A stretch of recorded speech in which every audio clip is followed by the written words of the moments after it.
We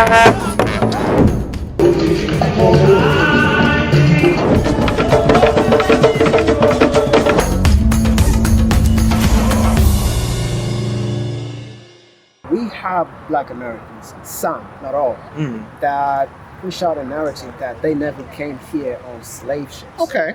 So they saying we've been here since the beginning of time. We never came from Africa. Okay. And we are not Africans. That's fine. What do you say about that? I haven't really come across that conversation, but I mean,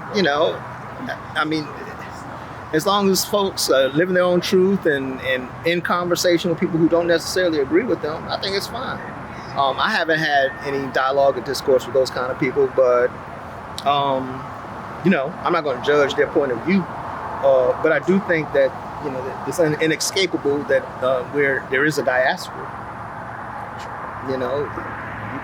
You can say that it doesn't exist, but then I say, well, let's look at the paperwork, Historical records.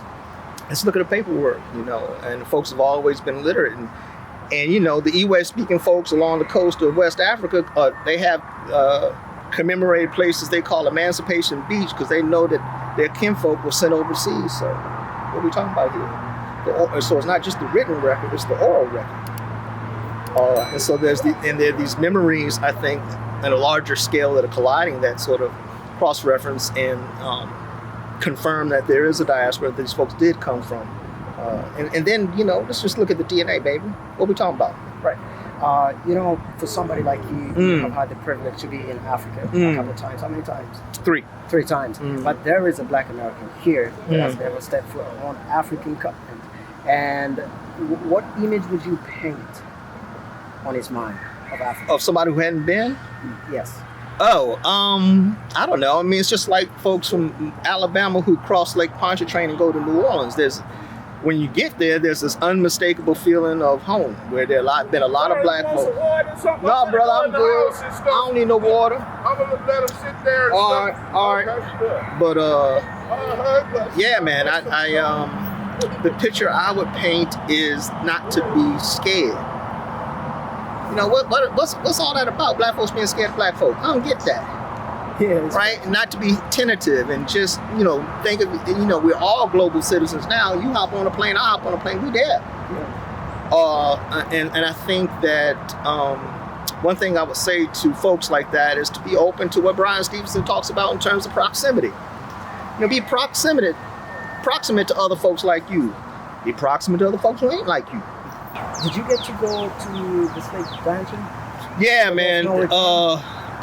Well, they're different, and the thing is, I didn't go to Elmina. There are different types of dungeons, castles, and so forth. I mean, on the border between Togo and Ghana is a small slave dungeon that was put in the ground that was bricked in and that had a pipe running to it for air.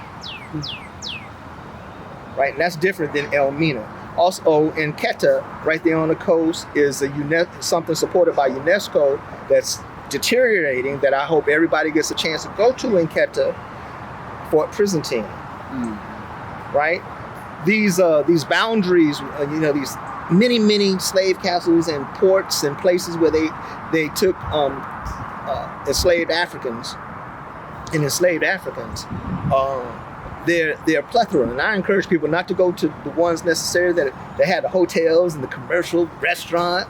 No, I encourage you to go to the ones where, folks aren't necessarily taking care of them, and you can still see and stand and have access in ways that the more curated and refined ones you do not. So, yeah. So how was your personal experience when you got there? Like, how did you feel? How did that make you feel? Man, I was intellectually curious, and I wouldn't say it was a bucket list because I continue to learn. Wanted me to come back more. That's how I felt. I was like, I didn't want to leave. I want a teaching position, right? I want to do what I do here, there, God willing. And to see students, young people like yourself, journalists, make the connection, the transcontinental connections. What the word y'all use, intertextual, the intertextual connections and stuff. So, yeah, man, I guess I felt excited more than anything. So I can go, if my time comes and I'm no longer on this earth, I can sort of be like, okay, you know, I took some of my students. I went. Thank you so much for talking. All right, brother. Hey, tell my viewers to subscribe to the channel. Yeah, man, this brother here, you know, he's doing the thing and he needs your support, and he's really interested in some fascinating connections, and I hope y'all click subscribe and work with him and follow him. All right, bet. Thank you so much. Yes, sir. Yeah. All right.